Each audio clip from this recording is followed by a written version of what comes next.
Hi friends, this is Miss Kiss. Last week we learned about a famous artist named Vincent van Gogh. We looked at his works of art. We looked at Starry Night, the sunflowers, and the bedroom.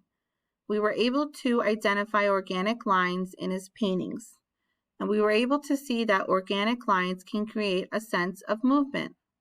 So next week we will learn about a brand new artist named Wassily Kandinsky, who's very famous for creating abstract compositions. Now you can see in this painting that he uses linear lines, organic lines, and geometric shapes. For example, squares, triangles, and circles. Now there's a reason why he made these special shapes. Now next week we will find out what inspired Kandinsky to create these wonderful compositions that are very famous.